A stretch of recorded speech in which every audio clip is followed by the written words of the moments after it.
Hello friend, this is Priya Valera and today's topic is difference between cesarean section and normal delivery. In picture you can see first is of cesarean section, second is of natural birth or vaginal delivery. Now most of time there is a question, there are many doubts and questions from pregnant lady whether she have a cesarean section or normal delivery. Most of the women, they don't know what is cesarean section, what is normal delivery, what are the complications, what are the consequences, what are the risk factors to them and to their baby. So first, normal delivery, when baby is delivered by normal vaginal delivery, it's a natural process of delivering a baby. Caesarean section is a process by which baby is delivered by giving an incision on the abdomen and on the uterus to deliver a baby. In the picture you can see the incision is made in the lower uterine segment to deliver a baby. Now why caesarean section is required? Basically there are two types of caesarean section: elective caesarean section and emergency caesarean section. Elective caesarean section, when the caesarean section is well planned before the mother goes in a labor pain, that is called elective caesarean section. Then there are many reasons for elective caesarean section. First, big size baby. Big size baby, in this condition there is a chances of cephalopelvic disproportion. There is a mismatch between maternal pelvis and fetal head. There is the portion between maternal pelvis and baby is very small. That's why it requires elective caesarean section. Low lying placenta. In picture you can see first normal placenta is situated in the upper portion of the uterus, but in a placenta previa it is the placenta is situated in the lower portion or lower segment of the uterus. Placenta is an organ that develops during pregnancy only, and it connects baby to the mother. It's a very vascular organ because it supplies nutrition to the baby. It removes waste product from the baby. And there are risk factors that placenta previa may develop. First, previous delivery, age or primary gravida age more than 35, history of previous uterine surgery, etc.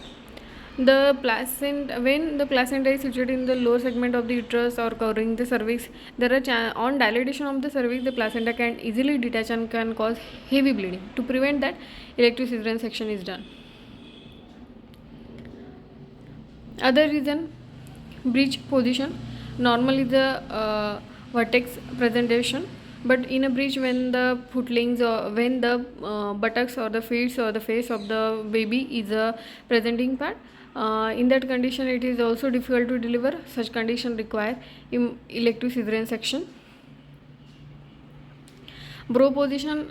In bro position, it is a cephalic presentation when the head is midway between flexion and extension. There are chances of 50% flexion and 50% extension, and that's why there are risk of multiple loops of cord around the neck and cause fetal distress. Such condition require elective caesarean section. Transverse lie. Normal is a longitudinal lie, but in a transverse lie the the baby lies crosswise in the uterus. It may be due to bicornuate uterus or twin pregnancy or multiple pregnancy, and it's also very difficult to deliver. Such condition also require elective caesarean section. Head up position, normally the head down position. Other reason may be primary gravida. In a primary gravida, there are 90% chances of cephalopelvic disproportion, and that's why it requires selective caesarean section, 2 or 3 caesarean section. When there is a history of previous caesarean section, in that condition, when the mother goes in a labor pain, there are chances of scar tenderness or uterine rupture. To prevent this, elective caesarean section is done. Serious infection to mother. If a mother is suffering from infection like vaginal infection, uterine infection, flu, or herpes, and during delivery the baby can also get such infection. To prevent this, elective caesarean section is done. Uterine surgery. If there is a history of uterine fibroid removal and the scar that left on the uterus can rupture during labor pain. To prevent this also, elective caesarean section is done. Pre-eclampsia. When there is a high BP more than 160 by 110, there are chances of heavy bleeding during labor pain. such condition also require elective cesarean section. Eclampsia, when there is a chances of convulsions or history of convulsions to the mother, such condition also require elective cesarean section. Twin on multiple fetuses, cardiac other systemic disorder, during delivery the mother can the conditions or existing conditions can exaggerate during labor pain, and that's why such condition or such patient also require elective cesarean section.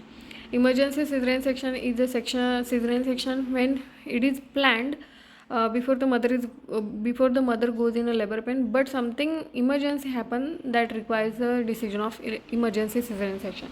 The reasons may be fetal distress when the baby's heartbeat start dropping. It may be due to multiple loops of cord around the neck or meconium, aspiration of meconium or oligohydramnios. In this condition, fetal distress can develop, and it requires to save the life of baby. There is a decision of emergency cesarean section. Decrease fetal heart rate, decrease fetal movement in 24 hour or in last 12 hours. The mother can't feel the movements of her fetus inside the womb, and such condition can also require emergency cesarean section. Meconium stent leak, where meconium is the first feces that is passed by the fetus in the uterus, and there are chances of aspiration of the meconium, and to prevent this there are chances of emergency cesarean section. Then other reasons may be non-progress of labor despite of long labor pain. The baby is not coming down, uncontrolled bleeding, high blood pressure and diabetes. In high blood pressure there are chances of heavy bleeding or chances of fetal distress also. In that condition there is a decision of emergency cesarean section. Then advantages of normal vaginal delivery, there is a minimal blood loss, less complication of anesthesia like nausea, vomiting, headache, blurring of vision, backache, infections, organ injuries, etc. All these complications can be eliminated in normal vaginal delivery. Better recovery, the mother can go 2 to 3 days after. The mother can go to home 2 to 3 days after delivery. More comfortness and fast recovery. And the complications of cesarean section: infection to the uterus, endometritis or urinary tract infection, blood loss, laceration, surgical injuries or injury to organ, emergency hysterectomy, emotional difficulties.